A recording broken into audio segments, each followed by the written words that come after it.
At this point, I today do not know what it was in fact that we saw.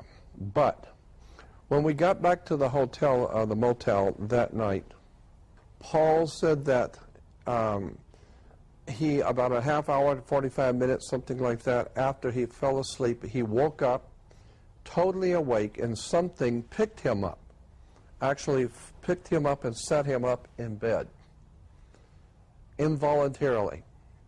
And the moment he sat up, a light came on over his head like a little dim night light. And he looked up to see an alien's face with the typical alien's face with the bubble eyes, but it was glowing, and you could see through it. You could see the ceiling through it, as if it were a hologram of some kind. And it was glowing, looking at him, and he said it slid across the ceiling, went across the ceiling, hit the wall, and came down to where it was even with him sitting in bed. It went through the wall and disappeared. But Ivy, in my room, was laying so that she could see the door, and she said she saw the glowing on the wall, but she couldn't tell what the light was because it wasn't very bright. And she said, but when she opened her eyes to see the glowing of the light in Paul's room, which was the face on the wall, a little red, tiny little red dot of light came through Paul's room and came in and hovered over her.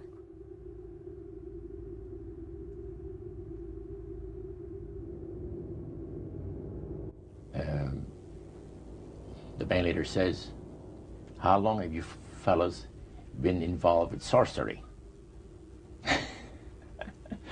And he shocked us a little bit, and I said, exactly what do you mean? Well, he said, you know, what you people are doing, talking to the supposed spirits of the dead. He says, this is silly. And this man had been at the seance with you. Yeah, oh yeah. And he's telling you that it's silly what you've just done. Because see, my wife, he says, goes to the seances because she gets comfort and she gets something good out of it, good feeling out of it. And she lives for what the spirits, you know, are going to say that the future is going to be like. To me, he says, I can't bother with this stuff. He says, I want power. I go right to the source of power.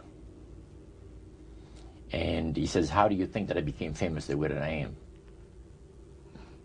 Well, I said, you must have had some good luck. Well, he says, there's no such thing as good luck. He says, there's either some power working for you somewhere, or you don't get ahead in this world. Not in my type of occupation. So it went from there. We got talking about spirit worship. Did it intrigue you?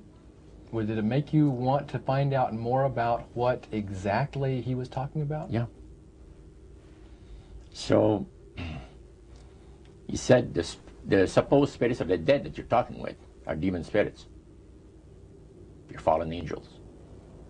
They're beautiful beings. Just set it out, just like that. Oh, yeah. It didn't make you uneasy when he said they were Well, just you know, it shocked you a little bit, you know. Something that you first hear mentioned to you. He said, you guys have got a great future ahead of you. Because we've been told, the high priest of our society, secret society, has been told that the master has very special plans for you too. Now, what did he mean by the master? Satan.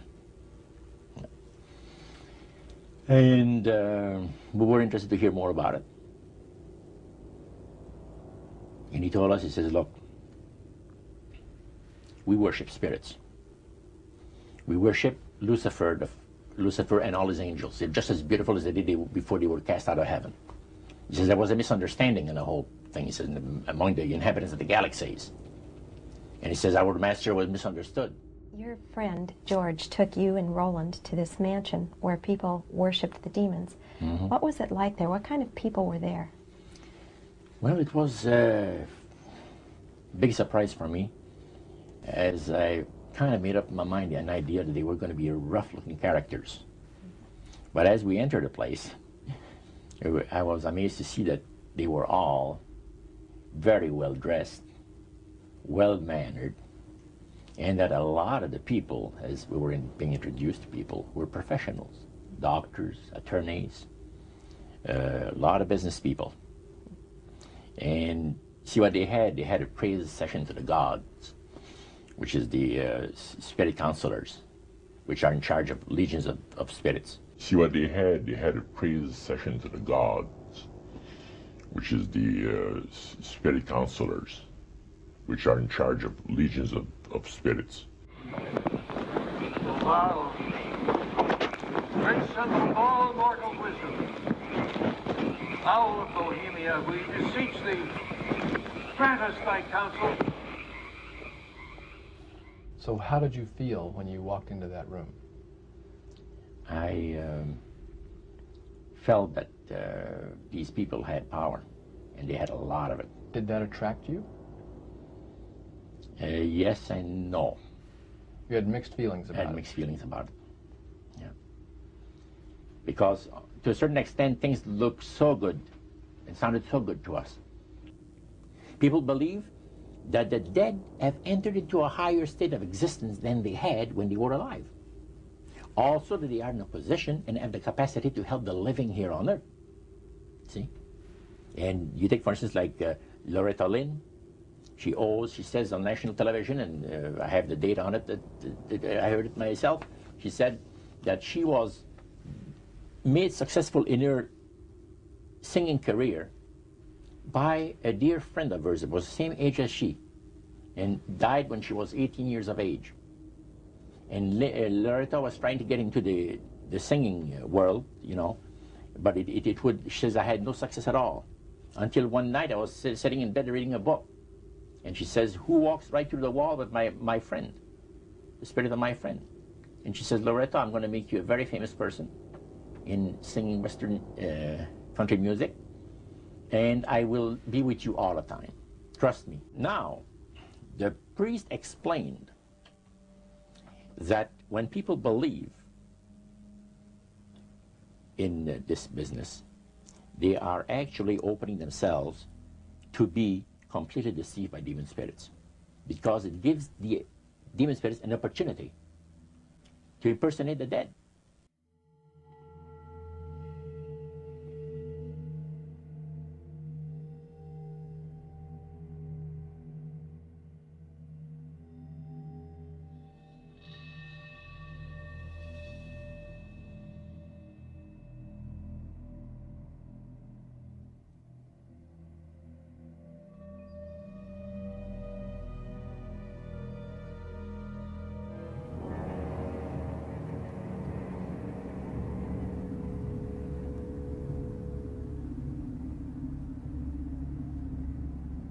So, who are they talking to?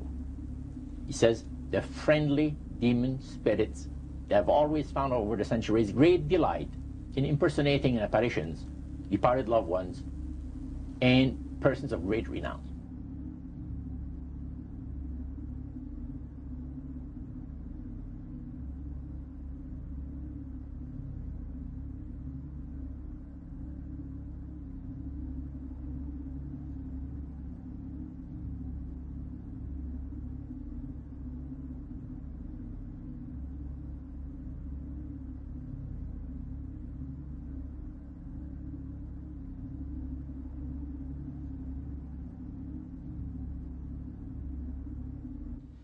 Then the medium said, we have a very special surprise tonight for you people.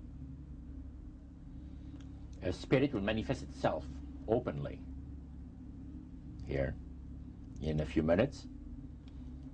And it's like a big gust of wind hit the building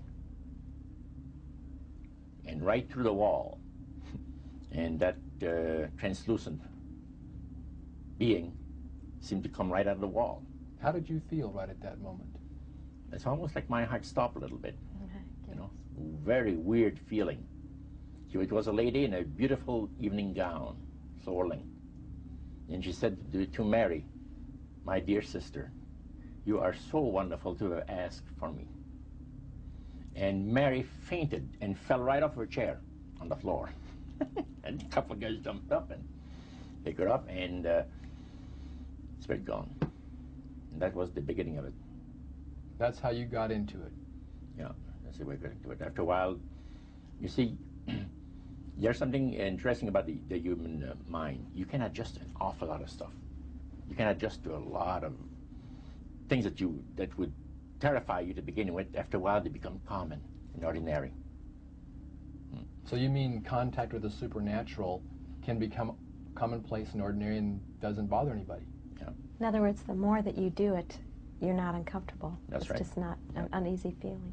Yeah. So But how did then- you feel about it? Then I after got that? into a secret society that worshiped the spirits, you see. That Well, was okay, different. now how is that different from the seance, Roger?